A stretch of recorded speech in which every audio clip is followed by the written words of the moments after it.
and welcome to the Friday night stream of the Untitled Anarchist Seagull channel. How are you doing, Mask?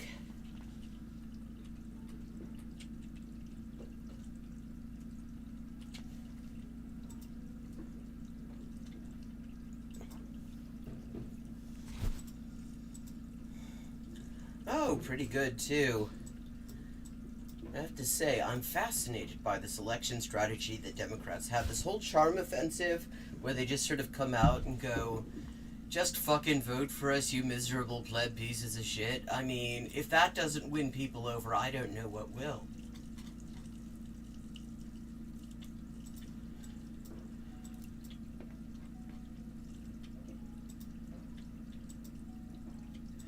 I mean, they could try, like, being the slightest bit apologetic about the fact that they haven't delivered on anything.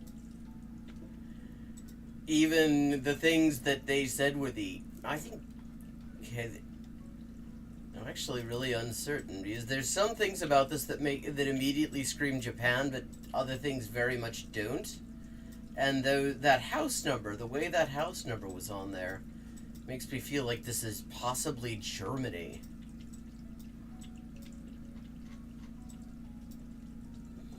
Oh no, this is Korea. This is South Korea.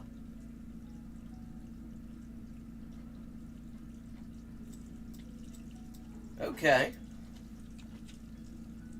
Yeah.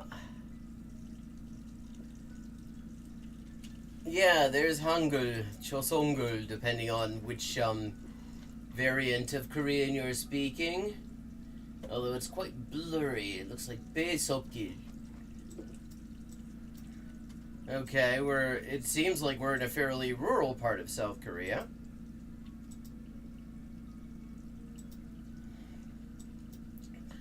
With a very finite ride to go on. Okay, let's see.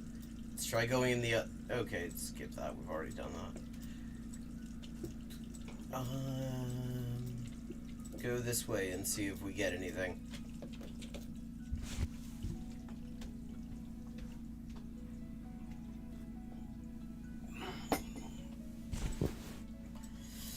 I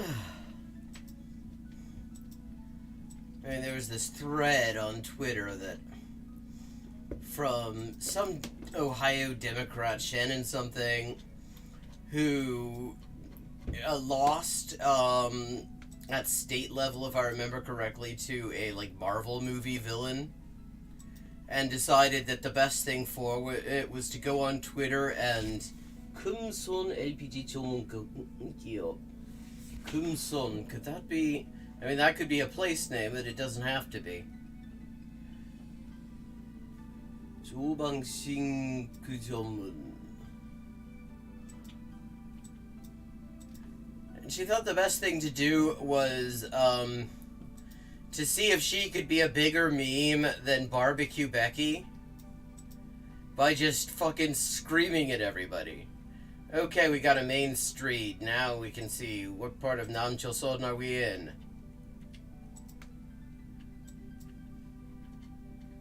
Baesongil. Okay, finally we have a legible sign.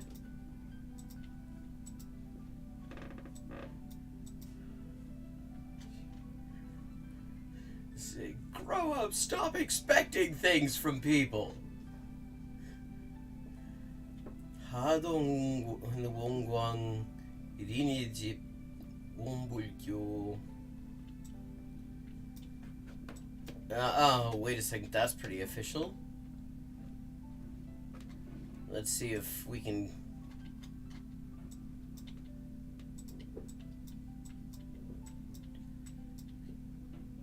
I can't... Now...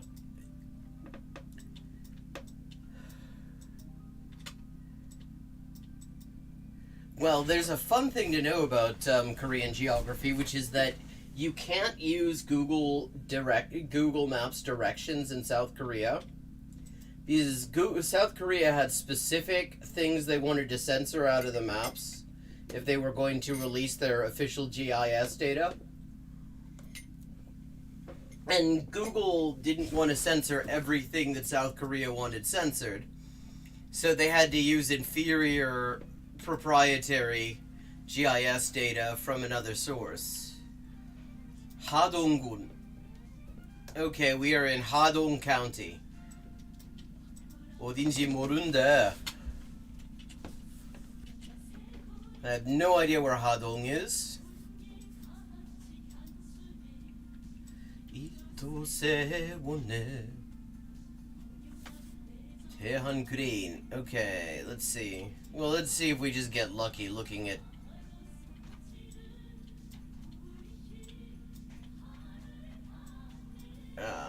there we go.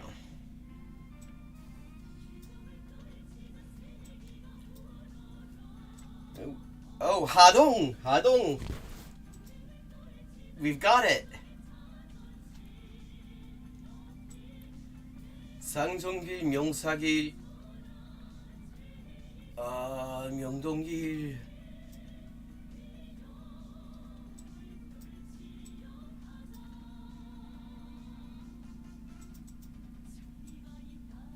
홍철리.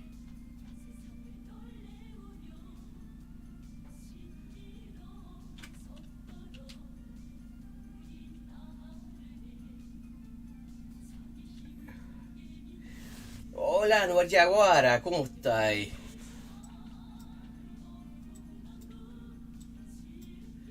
총학로 해송길. 해송길은 어딘데? 경소대로 원곡길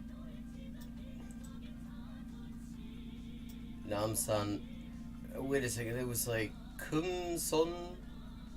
금솔리, possibly.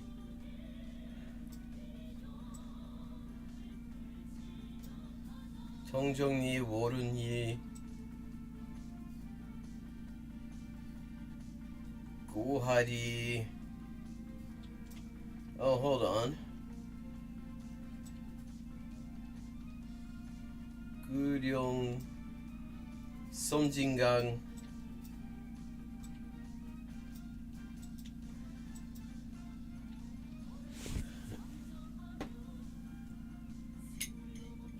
I'm a bit tired myself, which is why I made myself a cup of tea.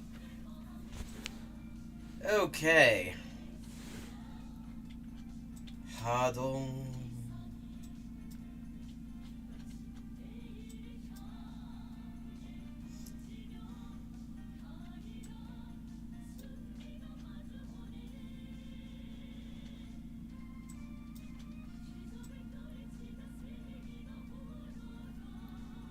Kumyang Bipati. I was gonna say around here someplace. 2.7 kilometers, 4991, 4,991 punto. So that's not bad at all. And we are someplace that I immediately feels a bit Manhattanical. Oh, yep, here we go. I thought so. New York, there. I figured. Okay, this is gonna be easy. Ay, qué tragedia. ¿Y sobreviviste? Okay, Suidam Street, Suidam and Wyckoff. I feel like this is in Queens. I feel like I've actually... Let me see. 66 Wyckoff. I feel like this might be near Chinatown, actually. Stayed here once. Bushwick. Oh, we're in 718. Well, that doesn't mean much of anything, really.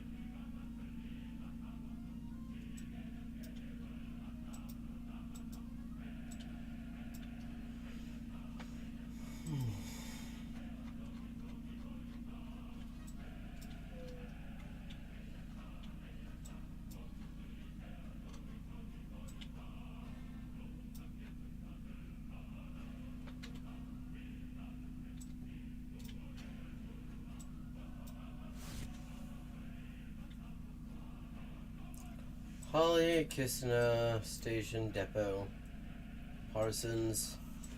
Need some more street names, really. Wyckoff.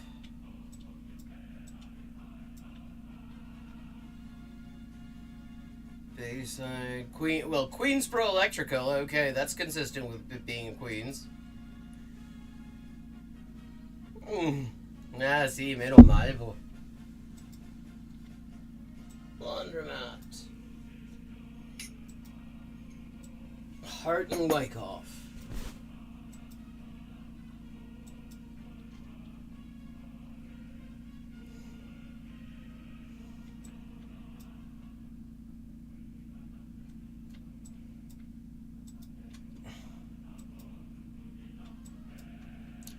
Nunez.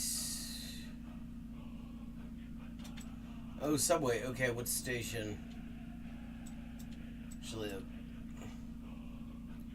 DeKalb and Wyckoff. Okay. Let me see. Could it be...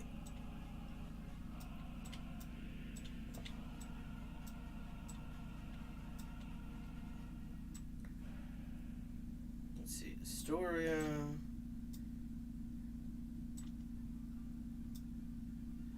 McGinnis Boulevard. Elmhurst.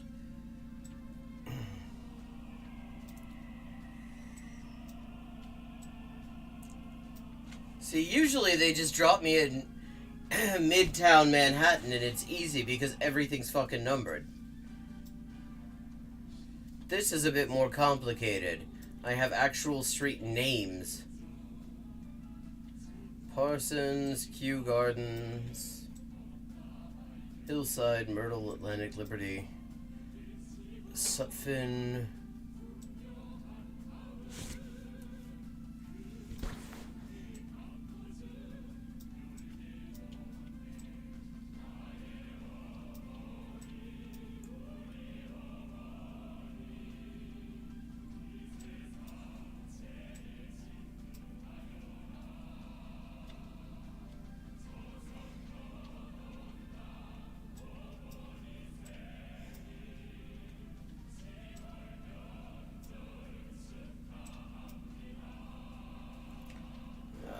okay, need some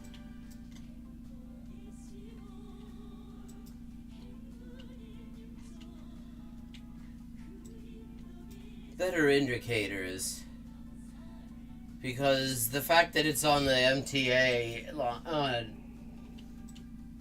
really does not help. It's okay. 11.7. Oh, that's cute. That's like my favorite trademark workaround. Since all the chicken places in Britain that have states other than Kentucky on the name. It'd be like fucking Arkansas fried chicken. Go in there, nobody even knows where Arkansas is.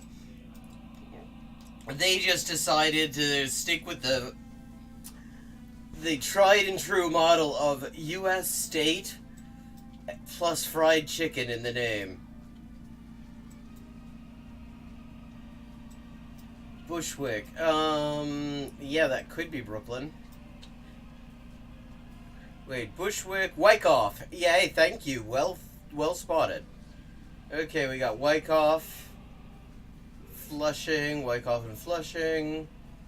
Yes, you always want to flush after you Wyckoff. Yeah, it's Sweetum and Wyckoff.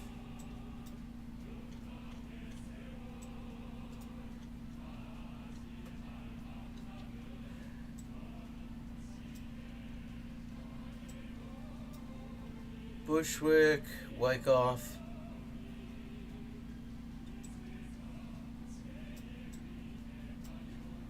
There we are. Well, 9 meters. Well spotted.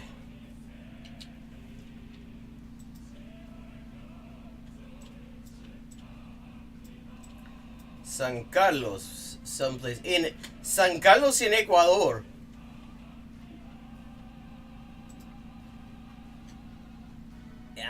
Bienvenido a par a la parroquia. Ok, Ecuador. Vamos a Ecuador. Parroquia de San Carlos. Okay. I do not know administrative subdivisions of Ecuador very well, but I'm guessing that a parroquia is one of the smaller ones. Oye, no vaya a Guadara. ¿Cachai? ¿Algo de Ecuador? Yangana, el Pangui. Estero Trovador. Un río que canta.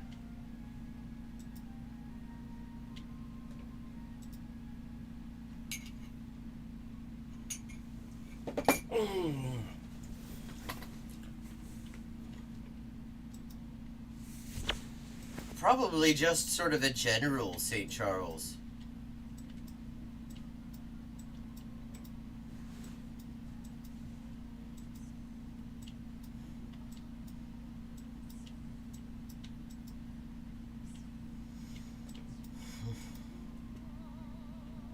A ver.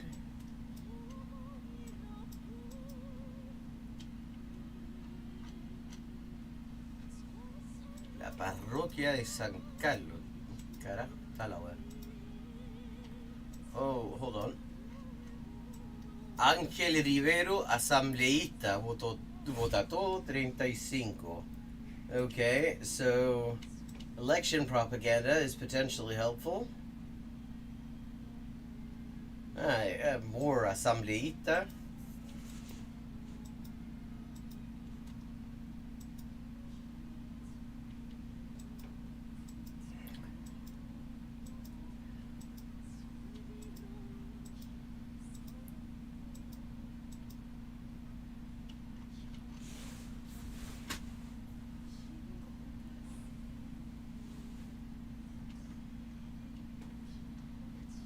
See, that's already way beyond my Catholicism knowledge.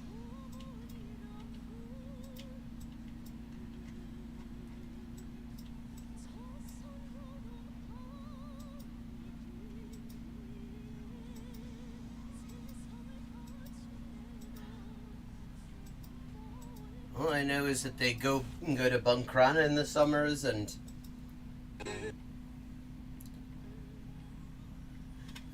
don't keep toasters in cupboards.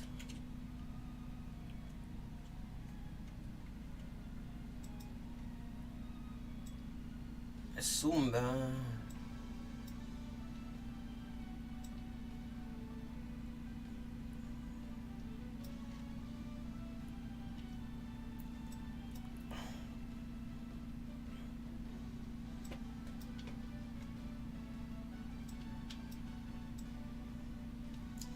Cuenca, Sogue, el pan, Zuya Cañar.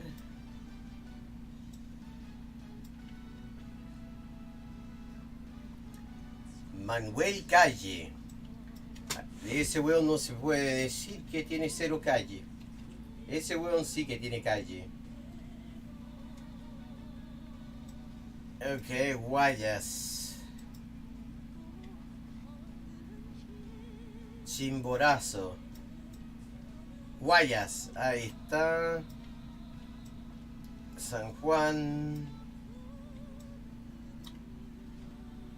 Pretoria, like a spare one in case South Africa runs out.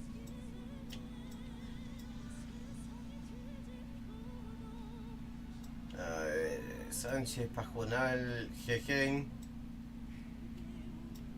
Salitre, Potosí, Macul, Palestina. Okay.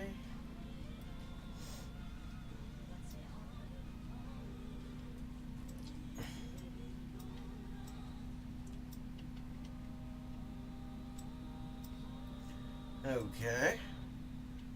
We're gonna take a relatively wild guess on this one.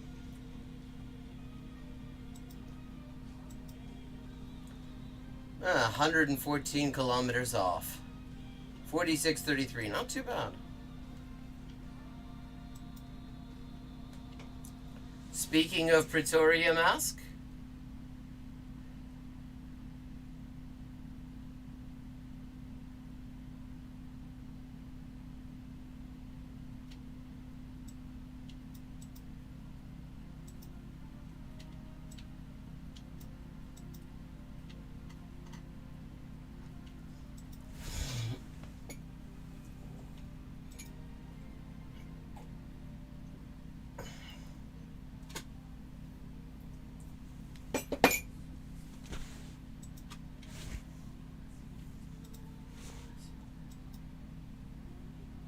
okay, we've got rural area, very much rurality. Feels European somehow. These vans also feel kind of continental.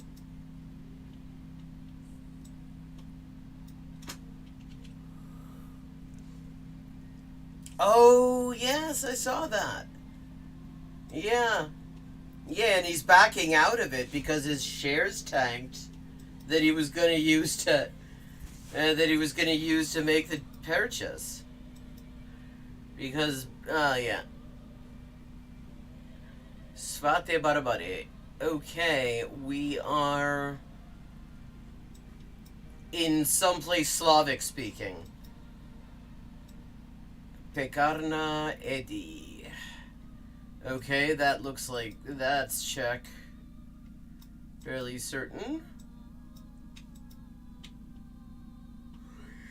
Yeah, the architecture was saying continental to me before anything else was.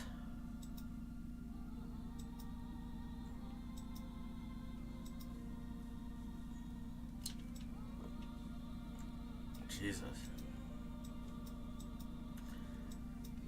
And it's a village they're already set up for the next crucifixion. All their crucifixion needs are taken care of. They can just keep that cross up and use it indefinitely.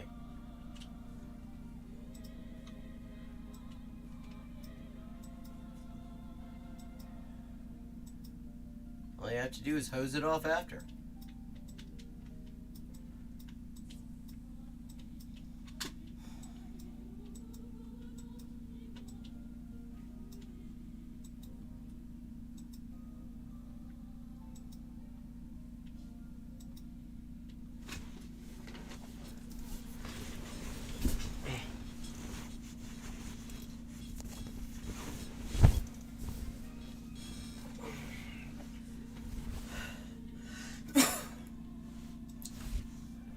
Of course, as Caleb Muppet teaches, crucifiers cannot be city builders. He does not explain what a crucifier is. We're left to just assume it's another time he's being anti-Semitic.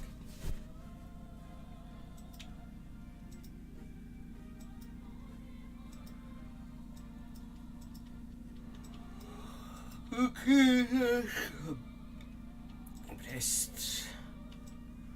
Malagorica. Okay. This does... Okay, I'm beginning to think this is not actually Czech. These signs don't look Czech to me. Oh yeah, what about the Muppet?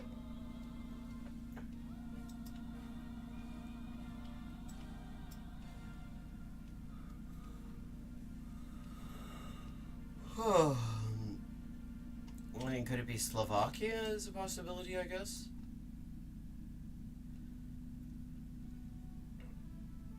Never been to Slovakia, so I'm not actually sure what their signage looks like.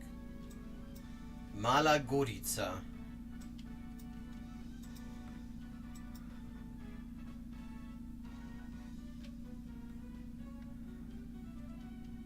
Neon...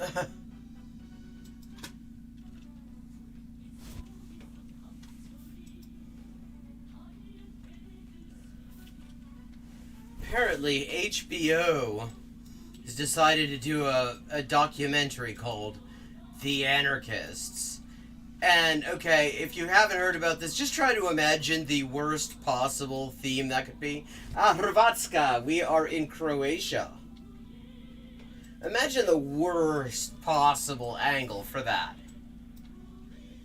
And whatever you're thinking it might be, it's actually worse than that. Because pretty much all of the possible bad, like, horrible angles you could come up with, at the very least, are to do with anarchists. But this is to do with the special collection of twats who were doing something called Anarcho-Polko, which is a collection of far-right dickheads and right-wing libertarians and so-called fucking anarcho-capitalists. And yeah, so they decided to make a documentary called The Anarchist, and it's about those twats. Oh, yes, I saw that one. I think I actually commented on your post of it because it occurs to me that's a collab I could totally see him doing.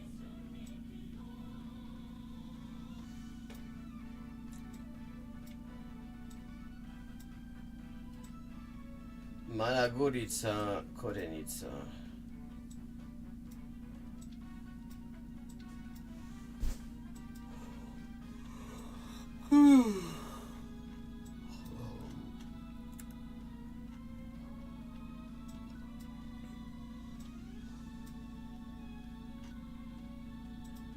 Just guessing. 11 kilometers, not bad for completely random. I had no idea that Croatia had a place called Brest. Yeah. And they both like to just be extremely condescending, and they assume that their audiences are the biggest rubes on the planet. I mean, I was watching a video. Actually, it was Sophie from Mars who was doing a commentary on this. On this video where Caleb Muppet is defining the term Satanism. And he takes time to explain to people who Abraham Lincoln was. 15th and Huron. 152nd and Huron. Okay, that symbol there looks familiar to me. I feel like we might have been here before.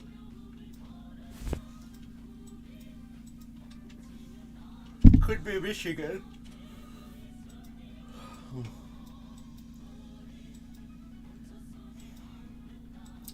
I mean, both of them just love talking down to people.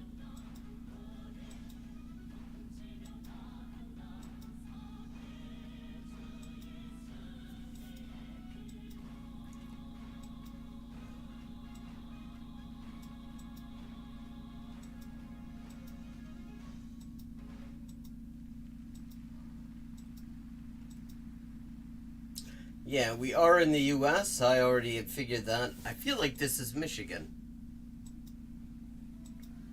But we will see.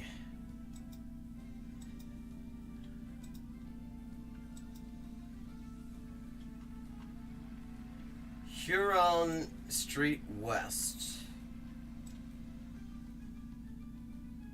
Curate, Lifetime.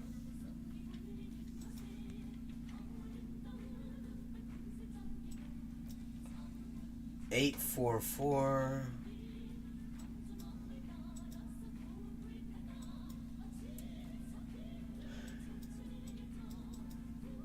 Oh, hold on. What was that? That looked like it might say something useful. City of Westminster. Okay, this isn't the Westminster I know.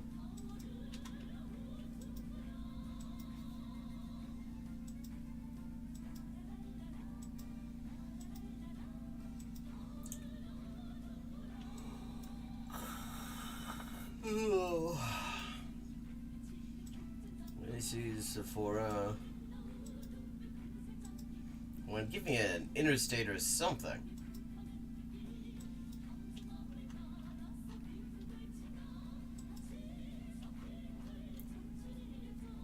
Westminster.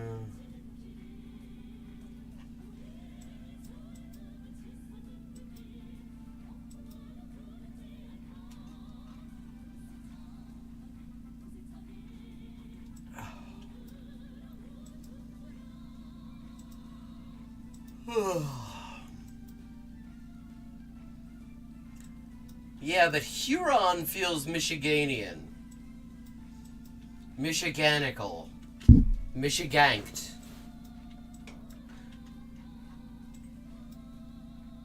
720.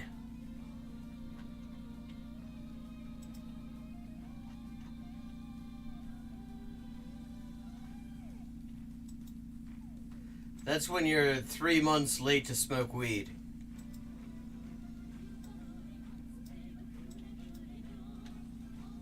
Let's just make a little turning. God, it's like every single thing is a chain store. This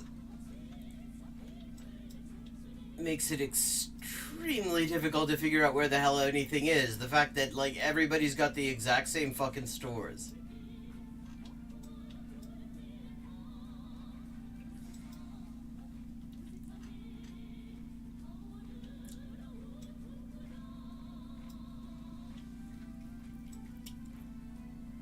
$720 is Colorado? Okay, Westminster, Colorado.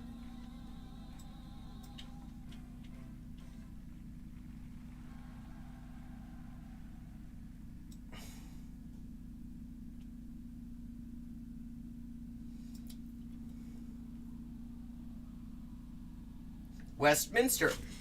Of course, yes. I was here recently, like last week or the week before. We were in North Denver.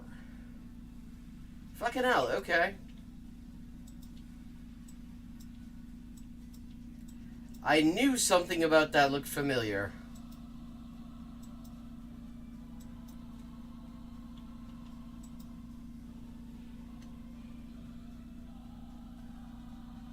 Okay, there's Westminster. Where's Huron?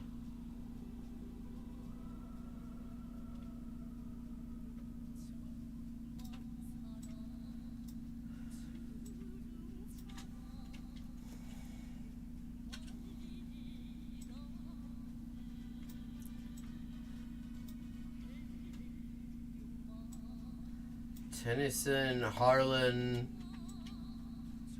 Ellison.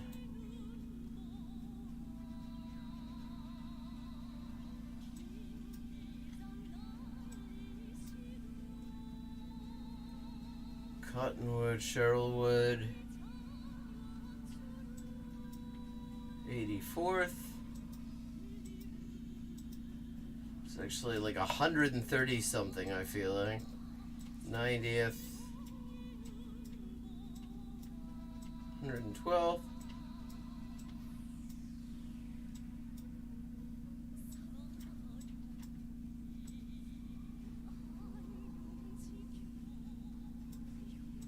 Huron Street, there we go.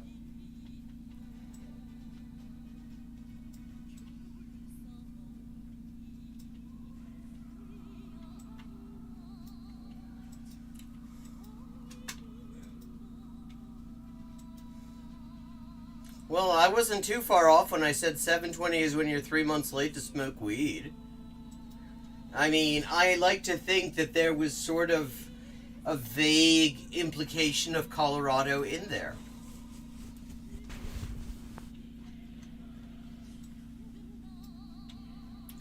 $152nd and Navajo.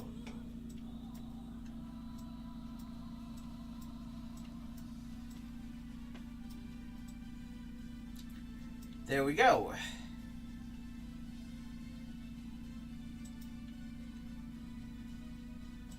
At the intersection of the 2-5 and the Northwest Parkway.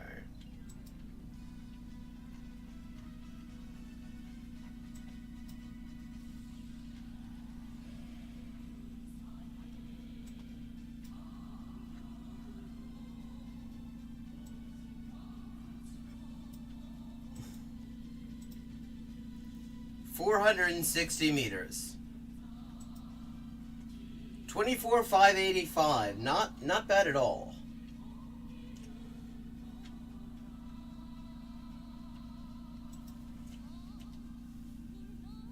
Just as a laxative for restream. Okay, and now comes the time where we step into the popping crease and bowl some bouncers at some of our favorite reactionaries. And I've got something for us. Well, I've got two options, actually, that immediately come to mind. Well, Jesus, looking at this, there are three of them. There's Caleb Muppet, who we've been talking about, has one called Vosh is ignorant of Marxism plus a bad liar, which, it's a good start that the title's accurate anyway. That's not bad. There's Supreme Court rules on abortion. How do communists respond? Which is interesting. Maybe Muppet and his CPI people are going to ask some communists, since how the fuck else are they going to find out how communists respond?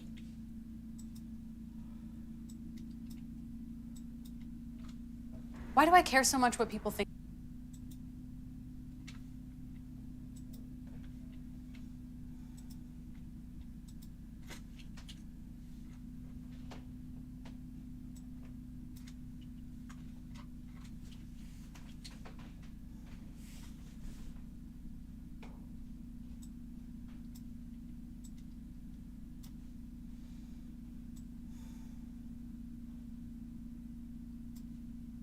Yep. It's cutting off the bottom message. Okay, any particular preferences of... See, I'm kind of leaning towards Vosh is ignorant of Marxism plus a bad liar, because it's a twofer. We get to bullet fucking Muppet and Fosh. Okay, let me just make sure I got my volume where it needs to be. And...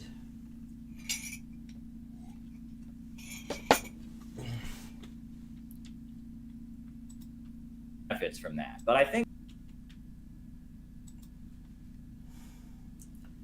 Okay.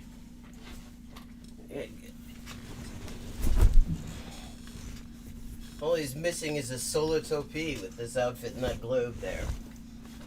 It's like the fucking a scuffed version of the opening set in the credit sequence for like Young Indiana Jones or some shit. Well, yes, but at the same time, it is a rare accurate accusation from Caleb. For some people, this is kind of like a soap opera. It's like, oh my God, did you see who's dating so-and-so this week? No, he didn't. No, he didn't. I swear, there's people that are like that. So, if you're... Yeah, I like how he has to actually say that, because he does not actually trust his audience to be worldly enough to be aware that he's like referring to a thing.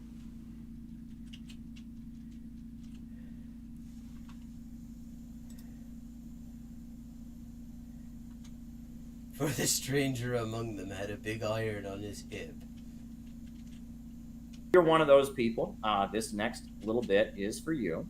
And on top of that, there's a particular reason that, this person that we're about to debunk has talked smack about me a lot, right? He's one of my greatest enemies, See, and there I have to say that I disagree. Because the thing about Vosh is that every time he tries to attack Caleb Maupin, he manages to find the hardest targets on Caleb Maupin that he could possibly choose, and he makes Caleb Maupin look good. Every time they have locked horns, he ends up making Caleb Maupin look so much fucking more knowledgeable than he actually is, just by the sheer force of his ignorance. One of my greatest detractors, the amazing... fuck that off. He's not even a very good detractor. I'm a much better fucking Caleb Maupin detractor than him. Job of the Vosh. Wah, wah, wah, wah, wah. Socialism is just worker cooperatives. Wah, wah, wah, wah, wah, wah, wah. Wah, wah, wah, wah, wah. What the fuck is what is he supposed to be, like an evil duck? What is Class what struggle is anti-Semitic. Wah, wah, wah, wah, wah. Bourgeoisie is code for Jew. Wah, wah, wah, wah, wah. All real socialists are Nazis. Wah, wah, wah, wah, wah, wah, wah, wah. Well, I mean, that last bit I can kind of see Vosh believing. The great job of the Vosh. One of the greatest examples of why we have to get out of the movement into the masses. Like, leaving aside that, I mean, the body shaming's a bit fucked up, but I don't see it. Apart from everything else, out of all the things you could fucking call him, but then he didn't understand Jurassic Park either, so maybe he just doesn't understand Star Wars well enough to know which character is Jabba the Hutt, and he... Why the socialist movement has to completely change the direction it's moving in, because if people like him continue to dominate it, we're going to end up in the gutter and in some kind of weird synthetic left postmodern fascism. Okay, yes, those things are totally ideologies that somehow fit together. Postmodern fascism, postmodern left fascism, like what? See, I mean, this just goes back to what I was saying. I was saying that, you know, I could totally see him and Jordan Peterson totally getting on and doing a collab. And here he is. He's establishing the groundwork for a Jordan Peterson collab. And unlike Jordan Peterson, he cleans his fucking room. But, you know, the great job of the Vosh, he talks smack about me all the time. And on his streams, I mean, he's obsessed with me, right? I wrote the BreadTube book that had like a couple paragraphs about him. And he waved it around on his streams. And he's shouting, Caleb wrote a whole book about me, everybody. Buy this book. It's all about me. It's all about me. And it's like, it's not all about you, dude. And it's also just a complete hot mess. There's like 6 paragraphs about you, my friend. But, you know, he's obsessed, right? And I love this. On his stream, he's like, my dad read... Oh, wait a second. You wrote an entire book lying about various YouTube creators who are critical of you and calling them a CIA psyop, but your Vosh is obsessed? Vosh is the one who's obsessed? Read the book, and he told me, it's like, Vosh, how old are you? You're like almost 30 and you can't read a book for yourself? You have to have your dad tell you what the book's about? Like, you know, did your dad have to make sure there weren't any naked pictures in it or something? You know, make sure it was age appropriate for you? It is, see, and this feels like projection. There, Vosh, right? I think if someone wrote a book and it was all about me, I'd probably read it for myself. So I don't know why he said that, but you know, he's got this like odd obsession with me, but he like makes his dad read the book about me because he's, you know, he's got this childish, like he's afraid he might be triggered by it. You know, he's got to have daddy like read the book. Okay. And tell him what it says. But anyway, because, you know, Jabba the Vosh, you know, he talks about me all the time, right? He talks about me all the time. But every so often he talks about me in a way that's actually worth responding to. Most of the time, it ain't. Most of the time, he's just talking out of his ass, right? He said that there are only men in the Center for Political Innovation. That's pretty obviously false. And yeah, there is a woman. He claimed there were like only 11 people at our conference when there were well over 100 people at our conference. I mean, he makes stuff up, and the idea... Yeah, that's if you count the security guards, the hotel staff, the people who were getting paid to be there. I mean, I think when Thoughtlime and Sophie from Mars, they actually calculated the rows and columns of seats, and they came to like 84 as the maximum capacity.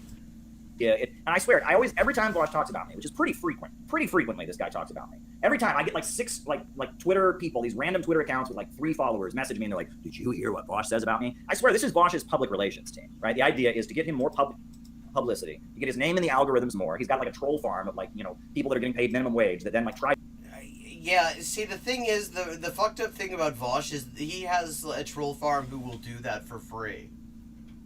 To get reaction videos from everybody. So that's why I don't want to react to him that much, because it's like playing into what he wants. Clearly, the PR firm his Hollywood daddy hired to make him go viral. Well, what's cute about this is, fuck Vosh, But Vosh has way more followers, way more subscribers than Caleb Maupin does.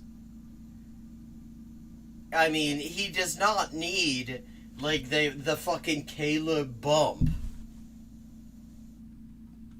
And, I mean, I think the only one of his actual, like, YouTube detractors, at least regular ones, who has a small enough number of followers that being in any way mentioned by Caleb Maupin might be somehow a net benefit in terms of just attention real estate is like fucking me. And the hilarious thing there is that, like, last year sometime, Caleb Maupin shows up in chat and tries to just demand that I debate him on the spot, and then goes to Twitter to sort of whinge about the fact that I blocked him because I don't want him in my chat. I don't want to have anything to do with him apart from pointing out why he's full of shit, and sometimes full of shit in a rather amusing way.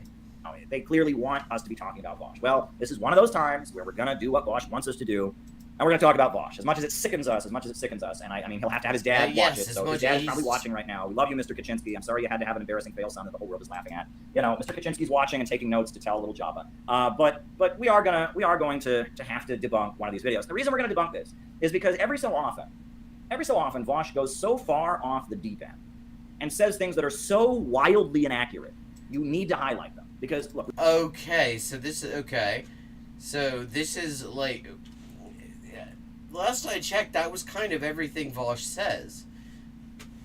See, I mean, that's the difference, really, between the kind of bullshit that Vosh specializes in and the kind of bullshit that this fool specializes in.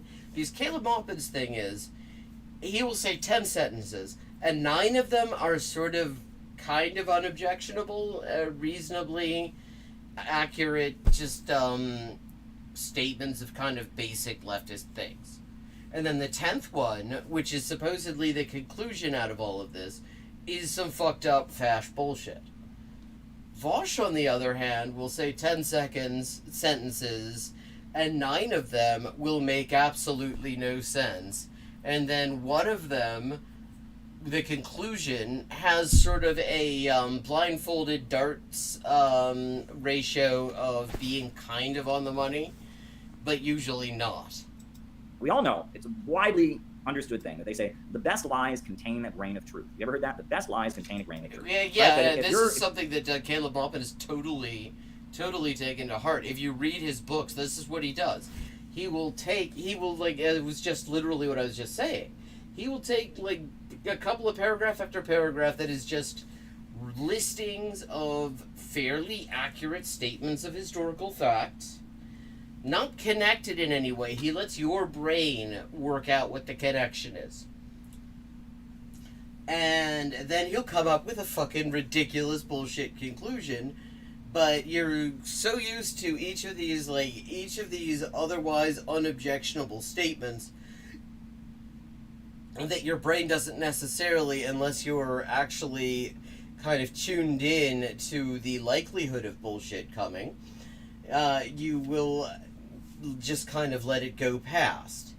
I mean, this is literally his entire strategy when he's writing a book. If you're reading something written by a liar, but there are 3 or 4 facts in it that are clearly verifiable, and they're facts you doubt, too. He's totally telling on himself. This is the experience of reading his books. They're facts that don't seem obvious, but they're verifiable. You're more likely to believe the stuff they're lying about, right? This is a very common trick, right? You know, if someone says a bunch of things and you go, wait, is that true? And then they prove 3 or 4 of them that didn't seem very possible. You're going to think, wow, this person knows what they're talking about. So yes, Jesus Christ, he's revealing his secret herbs and spices here for fun. Best lies contain a grain of truth. But, you know, as the notorious Adolf Hitler wrote about in Mein Kampf, the best way to lie is to lie big. To just lie. Well, yes, I mean, again, something that Caleb Maupin knows a thing or two about. And yes, citing Hitler with something resembling approval, that's great when you're trying to just show the world that you're not actually fascist.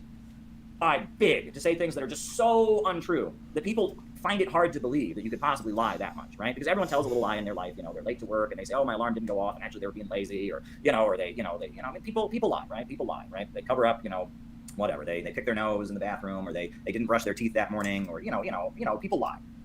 What the hell does picking your nose in the bathroom have to do with lying? Okay, sweet dreams, Mask. And remember, apparently, picking your nose in the bathroom is a form of deception? Right? People lie. All right. Okay. Was BLM hijacked into a destructive infantile domestic color revolution to regime change? God, the fucking... Somebody wrote this just straight up... It's just buzzwords.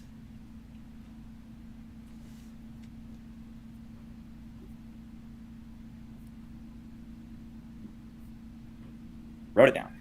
And the thing about the reference to color revolutions is particularly ridiculous, though, is if you look at the legit color revolutions, the ones that really are that thing, there's lots of stuff that is just accused of being that, and it isn't necessarily. But there are, the ones that concept was named after. And if you look at them, what they are is people just standing out, they're standing out, they're holding fucking centrally stage managed fucking protest signs. They're all wearing a color. Nobody at the protest had any role in deciding any of it. And it's all just painfully peaceful and boring. And the reason that works is because there's a sector of the ruling class that actually is just using this as an excuse to do something they were already going to do. I mean, so talking about the George Floyd uprising and calling that, a color revolution makes absolutely no sense, because that doesn't follow the fucking playbook. That wasn't, sticking flowers into cops' guns. That was burning down fucking police stations. That's literally just not how the color revolutions work. People lie, but they don't lie big. They don't tell big lies. And so big lies are much more effective than little lies. And Vosh, he does a little bit of both. He lies big and he lies little. And when he lies little, there might be something like a valid, it might just be, sometimes when he brings things up, they're just legitimate differences of opinion, which I'm fine with. Look, you can disagree with me. A lot of communists disagree with me about the class. Yeah, you can disagree with Caleb. I mean, he's not going to write a book claiming that you're a CIA psyop if you do. Oh, well, I mean, except a couple of times. That's nature of China. I think China is a socialist society, and I'm happy to explain why. But there's a lot of people I know that just don't agree with me on that. Well, we disagree. I think China is definitely a socialist society. You don't. But, if you're against wars and you're not, pushing propaganda to try and get us to invade China, if you agree with me about whether China's socialist or not, I really don't care, right? That's not where the struggle's at. It's about the ideological question. Oh, here he's writing. He still writes down his fucking super chats. Wrote it down. It's not really where it's at, right? And that, there are little minute disagreements people have about points of Marxism, et cetera. And I don't really care about that. So when Vosh is like raising, well, he thinks this or that, fine, right? But every so often, he just goes off the rails and he lies so obviously. He says things that are so obviously false that you need to show it to the world, because it can help inoculate people against Vosh. And that's why I'm showing this. I want anyone who's considering looking at... Why? We've had 7 minutes of preface here. Why didn't you fucking show us? Vosh, or believing Vosh about anything, or turning to him for ideological leadership about anything. I want them to listen to what he says in this clip, because he's so obviously lying. So obviously lying. If it's so obvious, then stop telling us and just fucking show us. He's just not telling the truth in any conceivable way. And I want people to see that, because that's how you can tell that he's a complete big fat liar. I mean, this is... And the cool thing is that, since this is both of them, like, this is Caleb Maupin versus Vosh, and they're both full of shit, I can use this to point out that they're both complete liars. The art of the big lie. He's saying things that are so obviously false, but he's just bluffing. He assumes, why would he lie about something like that? I mean, no one could lie that badly. Well, you're going to see him lie on here, because this is our community, right? There's like 200 people watching right now. It's been going up to like 300 lately. We have a good crew of people. There's probably a couple thousand people that'll watch this in the coming weeks. That's great. But our community, we know what we talk about on these streams. And we know what we're about. We know what we... Yeah. Jeez, are we going to talk about your community for how much longer now? Okay, here we go. Okay, now we're gonna find out what the Vosh thing is. Okay, let's turn this back down. Being Vosh. This is who Vosh is, folks. Watch this, and you will know who Vosh is, and you'll know why no one should listen to this lying sack of garbage. You can't say shit. Here we go. By the way, that when he talks about who the enemy is in the West, he never actually says capitalism, does he? He always says institutions that coincidentally have. Actually, and that's. I'm actually kind of not surprised to be saying this, since it is Caleb Maupin's accusation that leads us to this video. But that's actually fairly accurate. He mostly will not say that capitalism is the issue. And when he does, he defines capitalism in a way that that is nothing but a certain type of capitalism. Have conspiracy theories around them about Jewish control. No, Like, he'll always. He wrote an entire book about Jewish control. It's called fucking Satan at the Fountainhead, and it is just wall-to-wall anti-Semitism.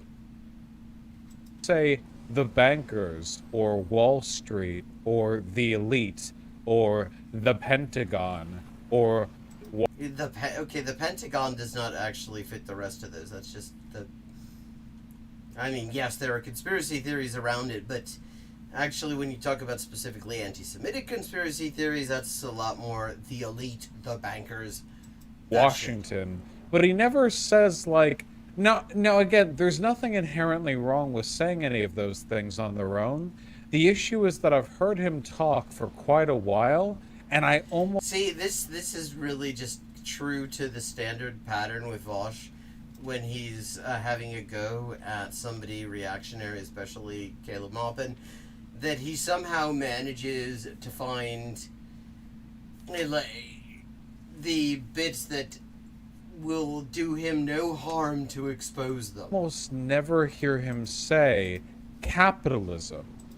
He doesn't talk about capitalism. He doesn't say... You hear that, folks? I never talk about capitalism. Never do I talk about capitalism. Never have I ever criticized capitalism. All I do is I criticize bankers, and I criticize the White House and the Pentagon, and... Yeah, and that is kind of most of what you do, and even when you criticize capitalism, it isn't really much of a critique of capitalism. And big corporations, I never criticize capitalism. Never. That's what he claims. Now, I mean, if you're part of this community, I think you know that's a bunch of malarkey. Oh, very Joe Biden of you. I think you'll know I have an 8-video series called the Saxton Lectures that begins with me explaining... Oh, God, how fucking pretend the Saxton Lectures. How fucking pretentious can you get? He really is trying to... I mean, he really wants to be some sort of, like, latter-day Bob Avakian. He really is going for interviewing for the role of cult leader here. Problems of capitalism and quoting Marx extensively. I think you'll know that I talk extensively on almost every stream. I talk about the problem of overproduction.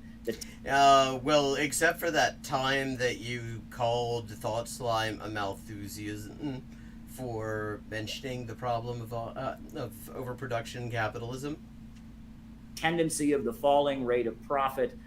We talk about surplus value, and we talk about capitalism as, you know, imperialism, capitalism in its monopoly stage. I was on Crosstalk on RT yesterday, and Fun fact about Crosstalk. If you look at the credit sequence, I haven't watched Crosstalk in a very long time. It's been a few years. Maybe they've got a new credit sequence. But the last time I watched it, there was a guy in their credit sequence by the name of Scott Rickard. The reason he's in there is because he's a regular guest on Crosstalk, or at least was at this time. And the thing about Scott Rickard is that he is a literal neo-Nazi who spreads Judeo-Bolshevik conspiracy theories, and his former employer is the NSA, and search of his name turns him up on the boards currently, or as of a few years ago. It's been a while since I've looked a guy up. Sharing corporate boards with Booz Allen Hamilton exec. So, just in case you think that the U.S. Intelligence community has some big problem with Nazi shit, this guy this guy's a literal neo-Nazi who also, actually, you can see his face in at least the old credit sequence for Crosstalk, assuming that they've changed it, because I don't actually know, I haven't watched it in a while. And he remains, on corporate boards with Booz Allen Hamilton execs. I said this is capitalism in its monopoly stage, as Lenin referred to it. We talk about capitalism all the time. One of the first books I published as a part of CPI, Getting Rich Without Capitalism. It's all about capitalism. And we talk, not only do we talk about capitalism nonstop on these streams, but we talk about capitalism and we define it as what it actually is. Okay, let's see if he actually defines it as what it actually is. Because usually he says some bullshit like just production being organized irrationally, or he'll say profits are in command. And those are very evocative phrases, but they're very vague. And the thing is that you want to be vague in your definition of capitalism if you're going to stand, countries like China, their economic system, and claim that that isn't capitalism. Because if you describe capitalism the way, Marx did, then what you're talking about is a system, an economic system in which the means of production and the natural resources are under private control, operated for a profit, and production is of commodities for exchange value instead of human need, and people work for wage labor do wage labor for the purpose of making these commodities. That's how you could define it. But he always uses some vague shit about profits being in command. I heard recently that maybe Mao originated that quote. I don't know. It doesn't matter. Because when Caleb Muppet uses it, he is not using it in a way where that is a useful term of analysis.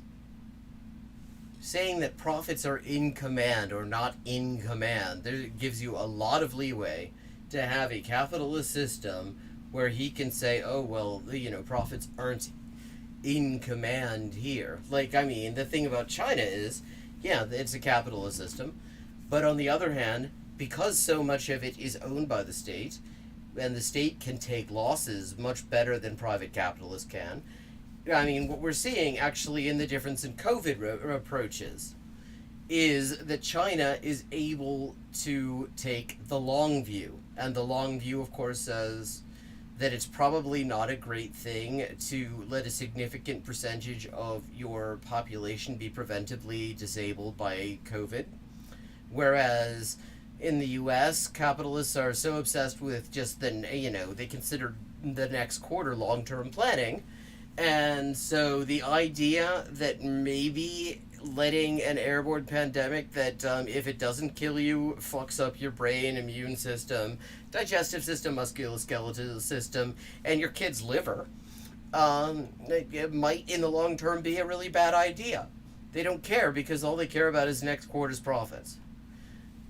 So those are two versions of capitalism, and one can take the long view, but they're both producing commodities for exchange value. They both have workers doing wage labor, and they both deny the working class control over the means of production. But, okay, so let's see how he defines it this time. Capitalism is production organized for profit. It is a system where the means of production, the centers of economic power, function to make profits for private owners, where you have a profit-centered economy that is not rationally planned. Yeah, okay, that is more or less what I was expecting. He avoids the issue of wage labor, he avoids the issue of commodity production, he avoids the issue of exchange value, and the reason he does this is because he needs to be able to stand China as communist.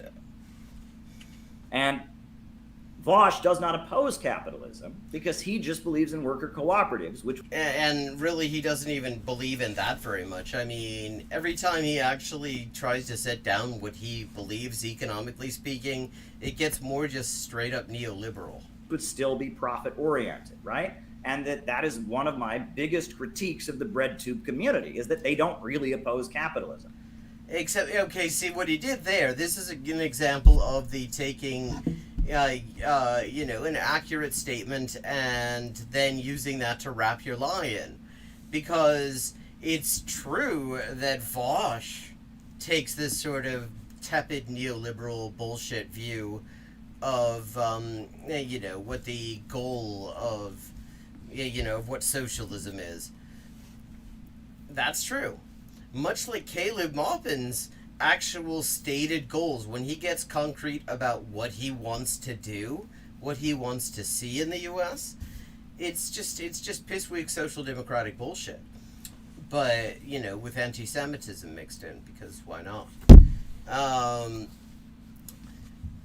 But the idea that can be applied to every single person who would generally be considered a breadtube creator is just complete nonsense. And he never attempts to prove it. He never, in his entire book about breadtube, he never once actually engages with the content of the people he's attacking. Even though there is actually a better case to be made than the one he's making. Opposing capitalism and favoring a cooperative model is still having profits in command. There you go, profits in command. He loves that phrase. The idea of simply not having profits, not having a profit motive, because the working class controls the means of production and then a means of survival, the natural resources and stuff. And so production can simply be done for the purpose of fulfilling human needs, and only to the extent that is actually required in order to do that. That is actually alien to his idea. He does not actually want communism. The Pentagon, if all the military corporations were cooperatives, how would that stop the military-industrial complex? That would just expand the desire to make profits from war from the corporate boardroom all the way down to the factory floor. I mean, if the prisons for profit were all just cooperatives and the guards were like shareholders... Okay, and in fairness, this is the completely reasonable critique of the whole idea of cooperatives in capitalism being the solution. It is true. Because if you have a workers' cooperative within capitalism, they still have to make a profit in order to survive. If they don't, they go under. And that means that everybody who works there also owns it. It just means they have to exploit themselves in order to make these profits. In order to avoid just going under. I mean, that's a reasonable critique. What's bullshit here is the idea that everyone in BreadTube thinks that's the end-all, be-all of their political activism. How would that stop private prisons from wanting to make money and locking people up? That just addressing the inequity in ownership between the worker and the factory owner does not eliminate capitalism, because capitalism is production organized for profit. And profits it's not just and that human needs do not align. There are many, many examples of things like war and the prison industrial complex and eliminating jobs with technology and poverty amid plenty. All the problems. Wait a second. Eliminating jobs with technology is not a bad thing. That is only a bad thing in capitalism, and it's only a bad thing in capitalism because capitalism requires you to have either to have investment income that is significant enough for you to live off of, or you have to have a fucking job. I mean, if we had a system where you did not have to work and earn your keep by making money for some capitalist, where you just work, where the whole idea was we did as much work as we actually needed to in order to live, to the living standard that we feel is what we'd like, in a respective community.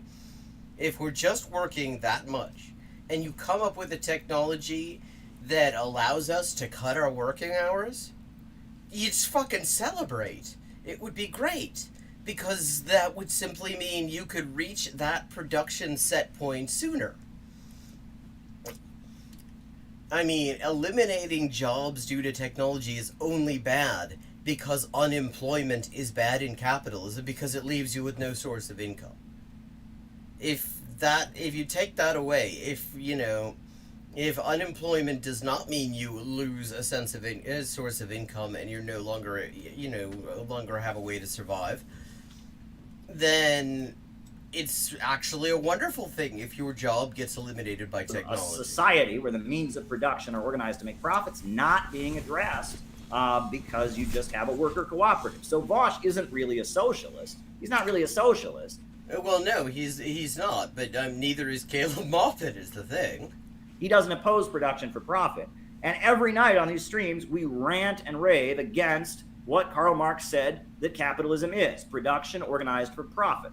That is not all that he said, though, is the thing. Engels, he said, under capitalism, the means of production only function as preliminary transformation into capital, meaning that capitalism is a system where nothing gets done unless a private capitalist makes money from it. And that is what we are struggling against. Mao Zedong, he called it profits in... Well, note that he slips in the word private capitalist. That's a little bit that's kind of telling on himself, because he gets really pissed off at the concept of state capitalism, because the minute you acknowledge that it is possible to have an economy that is state controlled, where the bulk of industry is under state control, and it's still not socialism because of the way production is organized, he gets really pissed off that people point that out. It completely, because it completely torpedoes his definition of socialism. But so here he throws in the word a private capitalist because, of course, in China, for example, there is a capitalist making money. It's just not a private capitalist. It is the party.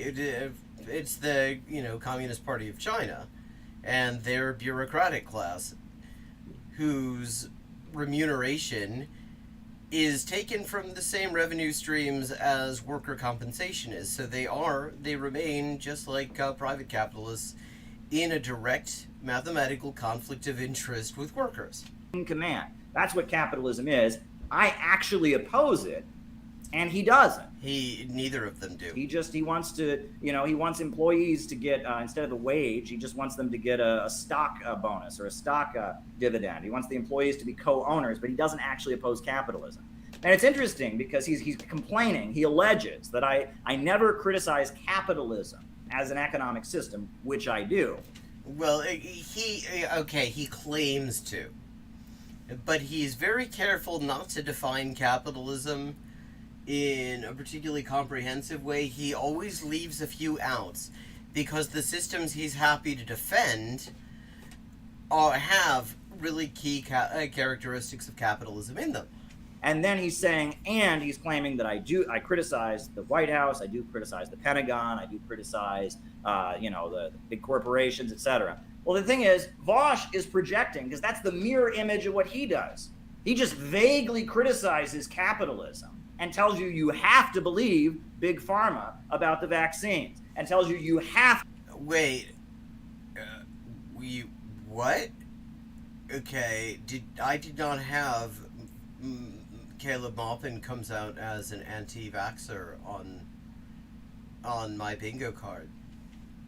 To believe the U.S. media that's telling you that we should go to war with Russia and we should escalate confrontations with Russia. He vaguely criticizes capitalism, and then he tells you should believe everything the mainstream. Whereas Caleb Maupin vaguely criticizes capitalism in a very selective way, and then tells you have to believe everything Russian state media says and Chinese state media says, and the LaRouche organization has to say.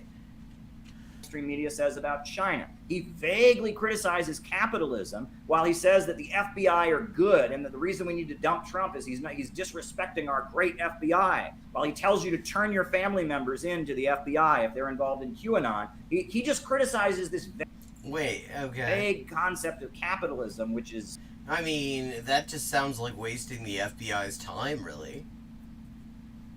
Which I can totally get with. I mean, shit, waste the FBI's time. I mean, I'm not a big fan of the snitching on people thing, not my thing. I mean, I can't think that why the FBI would want to be informed of every single person somebody knows who buys into the QAnon bullshit, because that's a lot of people, and most of them the FBI has no fucking interest in. What, businesses not being worker co-ops or something in his mind, and he never actually fights any of the capitalist institutions. You see, they're just he's just describing shit that he and Vosh have in common. Sam Marcy, the founder of the Workers' World Party, used to say socialism is as socialism does. And if your talk of capitalism is just, I'm against unfairness between employers and workers, but on all the issues you side with the capitalist institutions like the Pentagon, like Big Pharma, like the prison industrial complex, like the mainstream media, if you side with the big corporations and capitalists all the time. You do realize, Caleb, that there are capitalists in a lot of places. And the thing is that Caleb Maupin sides with a lot of capitalist institutions. He is, for the most part, not particularly keen on U.S.-based capitalist institutions, but he's kind of cool with capitalist institutions in Russia, for example. And if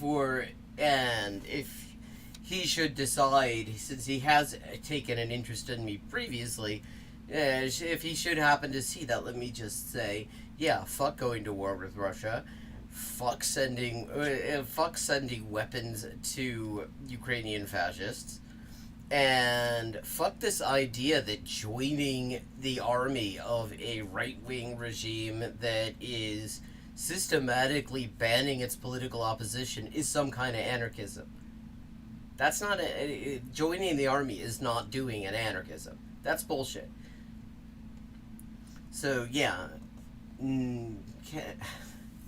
But, yeah, you both have no problem with capitalist institutions. You have a little bit of a disagreement on which ones you don't have a problem with. But you never actually, but at the same time, you just vaguely criticize capitalism. That's useless. That doesn't do any good, the British Labour Party are socialists. Whoop-de-doo. They're the main imperialist party in Britain. Yeah, the British Labour Party call themselves socialists. And it is such a meaningless term. First, I mean, they still have it in there after they changed Clause 4 under Blair. And the thing is, even before they changed Clause 4, which was about nationalization of industry, they weren't.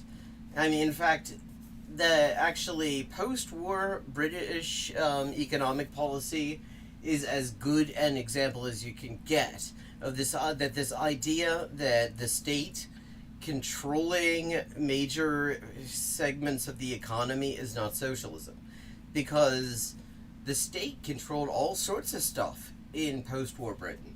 I mean, the steel industry, the shipbuilding industry, the coal mines, actually I think maybe mining in general, the railways.